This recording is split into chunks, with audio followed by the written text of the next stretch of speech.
থেকেই আমার একটা পাহাড় কেনার শখ, কিন্তু পাহাড় কে বিক্রি করে তা জানি না। যদি তার দেখা পেতাম দামের জন্য আটকাতো না। আমার নিজস্ব একটা নদী আছে, সেটা দিয়ে দিতাম পাহাড়টার বদলে। কে না জানে পাহাড়ের চেয়ে নদীর দামই বেশি। পাহাড় স্থান, নদী বহমান, তবু আমি নদীটার বদলে পাহাড়টাই কিনতাম, কারণ আমি ঠকতে চাই। নদীটা অবশ্য কিনেছিলাম একটা দ্বীপের বদলে। ছেলেবেলায় আমার বেশ ছোট্ট খাট্ট ছিমছাম একটা দ্বীপ ছিল, সেখানে অসংখ্য প্রজাপতি। শৈশবে দ্বীপটি ছিল বড় প্রিয়।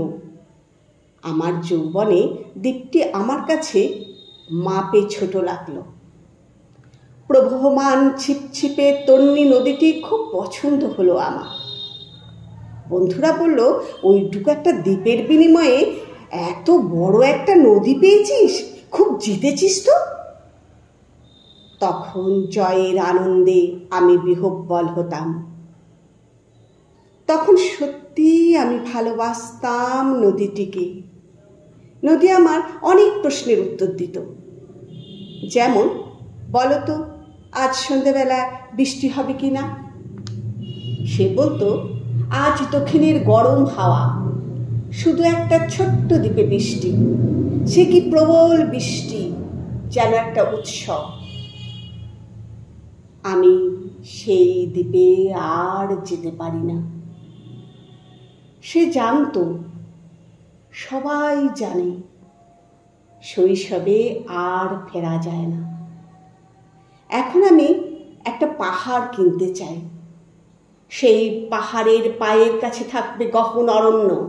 আমি সেই অরণ্য পার হয়ে যাব। তারপর শুধু রুক্ষ কঠিন পাহাড়, একবারে চূড়ায়, মাথার খুব কাছে আকাশ, নিচে বিপুলা পৃথিবী, চরাচরের তীব্র নির্জনতা। আমার কণ্ঠস্বর সেখানে কেউ শুনতে পাবে না। আমি ঈশ্বর মানি না, তিনি আমার মাথার কাছে ঝুঁকে দাঁড়াবেন না। আমি শুধু 10 দিককে উদ্দেশ্য করে বলবো, প্রত্যেক মানুষই অহংকারী। এখানে আমি একা, এখানে আমার কোনো অহংকার নেই। এখানে জয়ী হওয়ার বদলে ক্ষমা চাইতে ভালো লাগে। হে 10 দিক, আমি কোনো দোষ করিনি, আমাকে ক্ষমা করো।